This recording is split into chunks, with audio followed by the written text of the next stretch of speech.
तो हरियाणा में 12वीं विधानसभा चुनावों के लिए यमुनानगर में भी मतदान के लिए सुबह से लंबी लाइनें देखने को मिल रही हैं। यमुनानगर में जहां नौजवानों में वोट को लेकर जोश पाया जा रहा है, तो वहीं आज यहां पर 106 वर्षीय बुजुर्ग दंपति ने वोट डालकर अपना कर्तव्य निभाया है।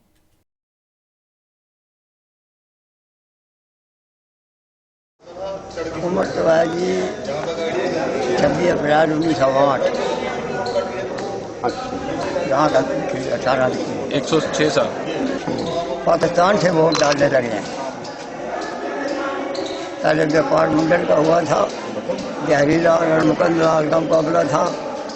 फिर सन 56 में वोट डाले थे असेंबली के। फिर यहाँ आके कोई ऐसा इलेक्शन नहीं जिसमें वोट नहीं डाला। तो जो आपने अपने सपनों में भारत देखा था वो भारत है, वो सपना ही रह गया। अंतर क्या नजर आता है? ऐसा है, हम जेल में गए हैं, आंदोलन में हिस्सा भी लिया है, कोई आंदोलन नहीं जिसमें हिस्सा नहीं लिया। परंतु जो लॉ एंड ऑर्डर था वो अंग्रेज के वक्त था, वो नहीं था। रात को 1 किलो सोना पहन के चली जाए, किसी की जरूरत नहीं होती थी कि उसकी तरफ आँख उठा के देख सके। कर्तव्य की भावना से, कर्तव्य की भावना से, जो कर्तव्य है वो डालना। नेता कैसे होने चाहिए? स्वच्छ होना चाहिए। तो वहीं वोटिंग के दौरान कुरुक्षेत्र जैसे शांतिप्रिय इलाके में विधानसभा चुनावों के बीच दूसरी हिंसक घटना हुई। 2 राजनीतिक दलों के समर्थकों के बीच कुरुक्षेत्र के शेख चिली मजबरा का निकट झगड़ा हो गया। करीब 1 दर्जन गाड़ियों के साथ तोड़फोड़ की गई। मामला बीती रात का है, जब एक दल ने आरोप दूसरे दल के लोगों ने पार्टी के स्टिकर को लेकर हमला कर दिया। देखिए एक रिपोर्ट। कुरुक्षेत्र जैसे शांतिप्रिय इलाके में विधानसभा चुनावों के बीच दूसरी हिंसक घटना हुई है। कुरुक्षेत्र के शेख चिली मकबरा के निकट इनेलो भाजपा समर्थकों के बीच दूसरी हिंसक घटना मतदान से पहले मध्य रात्रि को हुई, जिसमें करीब 1 दर्जन गाड़ियों के साथ तोड़फोड़ हुई। कई लोग जख्मी भी हुए। घटना वाहनों पर मोदी के स्टिकर को लेकर बताई जा रही है। एक राजनीतिक दल का आरोप है कि दूसरे राजनीतिक दल के लोगों ने भारी संख्या में इकट्ठे होकर हमला बोला। इस घटना में एक मीडिया कर्मी भी घायल हुआ है। घटना की सूचना मिलते ही जहां पुलिस बल मौके पर पहुंच गया, पुलिस अधिकारियों ने 2 राजनीतिक दलों के बीच की घटना बताकर जांच की बात कही है। वहीं भारतीय जनता पार्टी के थानेसर से उम्मीदवार सुभाष सुधा ने इस घटना के लिए विपक्षी दल के समर्थकों को दोषी बताया है। आपको बता दें कि कुरुक्षेत्र जिला में ये इनेलो और भाजपा के बीच दूसरी चुनावी हिंसक वारदात है। इससे पहले पिहोवा में एक हिंसक वारदात हुई थी जो इनेलो और भाजपा समर्थकों के बीच थी। पुलिस प्रशासन द्वारा अभी जांच और स्थिति को काबू में रखने की बात की गई है। माहौल में दोनों पार्टियों में तनावपूर्ण माहौल था, इंडियन नेशनल लोकदल और बीजेपी बड़ों में, जिसमें कुछ गाड़ियां टूटी हैं। झगड़ा मौके पे हुआ था, जिसमें हम मौके पे आए थे, जिसमें जो भी कानूनी कार्रवाई हो कर रहे हैं। सर, कोई आरोप काबू किया किसी को? अभी इसमें मुकदमा दर्ज करेंगे, जो भी इसमें आरोपी होंगे उनको गिरफ्तार किया, जो भी कंप्लेंट आएगी, जो कार्रवाई की है।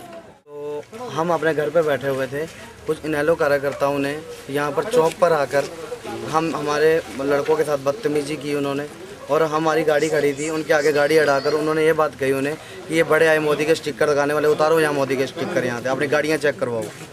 तो हमने ये कहा कि गाड़ियाँ चेक कर दो, तो उन्होंने हमारे वर्करों ने कहा कि आप भी चेक करवा दो अपनी गाड़ी। तो उन्होंने ये बोला कि तुम कौन हो तो गाड़ियाँ चेक करने वाले हमारी, कि 0001 है, ये पता किसकी गाड़ी है, क्यों गाड़ी रोक रहे हो हमारी। धक्के देने लगे हमारे वर्करों को जो यहाँ बाहर खड़े थे।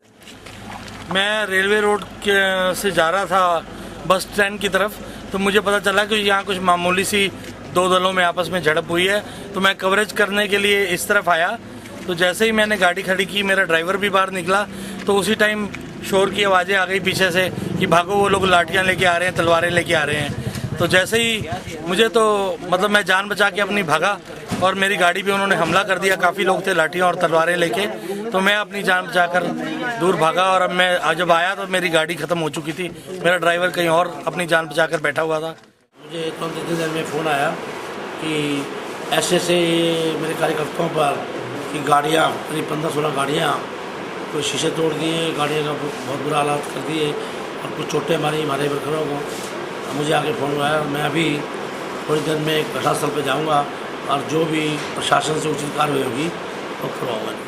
बड़ी मुश्किल जान बचाई। मेरी मोटरसाइकिल एक हफ्ता हुआ था, मेरी मोटरसाइकिल तोड़ चुकी है उन्होंने, और मैं मेरा डंडा हाथ पे लगा, मेरा डंडा पैर पे लगा, मैं चल नहीं पा रहा इस टाइम, बहुत मुश्किल में हूँ मैं। तो कितने आदमी थे ये लोग? भाई साहब ये बंदा 100 से ऊपर बंदा था इस टाइम जब आया एकदम। हमें पता नहीं चला इस टाइम कौन आ रहा है, एकदम आते इन्होंने फायर ऊपर शुरू कर दिया हमारे। कोई दिक्कत मतलब बहुत हम परेशानी से एकदम मैं भागा, मेरी मोटरसाइकिल सारी तोड़ दी है। कुरुक्षेत्र से विनोद खुंगर के साथ लिविंग इंडिया न्यूज। तो महाराष्ट्र की अगर बात करें तो प्रकाश जावड़ेकर, शरद पवार और नितिन गडकरी और वोट डालने के लिए पहुंचे, और अंबानी परिवार भी वोट डालने के लिए पोलिंग बूथ पर नजर आए। वोटों को लेकर भारी उत्साह नजर आया। इसी प्रक्रिया में अभिनेत्री रेखा भी पीछे नहीं रही और वो भी वोट डालने के लिए पहुंची। तो महाराष्ट्र में विधानसभा की 288 सीटों पर वोटिंग शुरू हो चुकी है। आम जन से लेकर नेता अभिनेता सभी में विधानसभा चुनावों का काफी क्रेज है। पोलिंग बूथों के बाहर लंबी लंबी कतारें लगी हैं, तो वहीं कई नेताओं और अभिनेताओं ने सुबह ही अपना वोट डाल दिया। अभिनेत्री रेखा, अभिनेता अभिषेक बच्चन, राहुल बोस और भाजपा के नेता विनोद तावड़े ने मुंबई से वोट डाला। गौरतलब है कि इस बार महाराष्ट्र में मुकाबला काफी रोचक है। भाजपा शिवसेना का 25 साल पुराना गठबंधन टूट चुका है और दोनों ही दलों की साख दांव पर है। भाजपा ने प्रधानमंत्री नरेंद्र मोदी ब्रांड को भुना रही है। वहीं मोदी ने भी महाराष्ट्र में 38 रैलियों को संबोधित किया है। नागपुर के दक्षिणी पश्चिमी से देवेंद्र फडणवीस ने वोट डाला।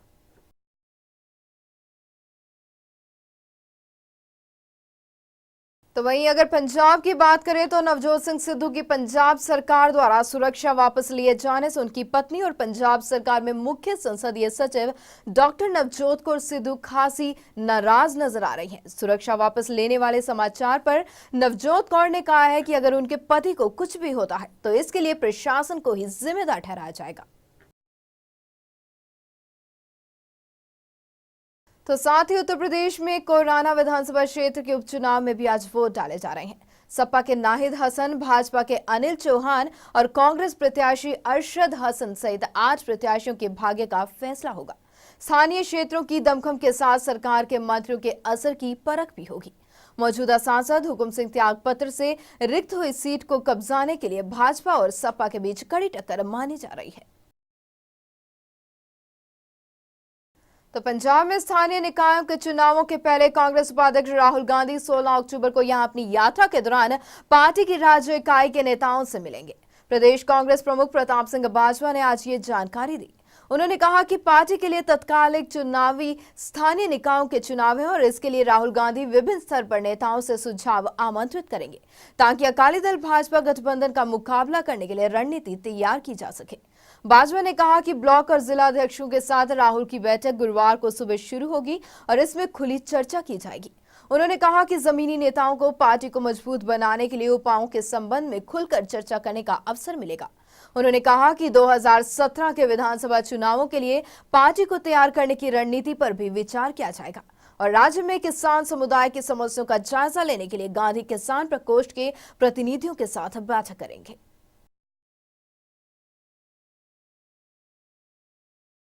तो जाने से पहले एक बार फिर से नजर डालते हैं इस वक्त की अहम सुर्खियों पर। हरियाणा विधानसभा सीटों पर सुबह 7 बजे से जारी है वोटिंग। अन्य मतदाताओं सहित उम्मीदवारों ने पोलिंग बूथ जाकर किया मतदान। चुनाव प्रक्रिया में जारी है छिटपुट घटनाएं। कुरुक्षेत्र में 2 राजनीतिक दलों में मतदान के दौरान हुई झड़प।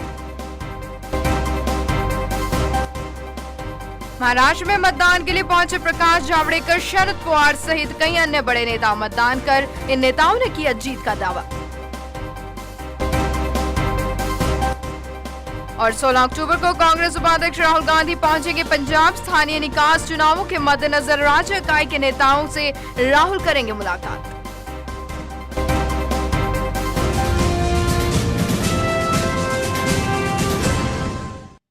इस बुलेटिन में फिलहाल इतना ही। देश प्रदेश की ताजा तरीन खबरों के लिए आप देखते रहे लिविंग इंडिया न्यूज। नमस्कार।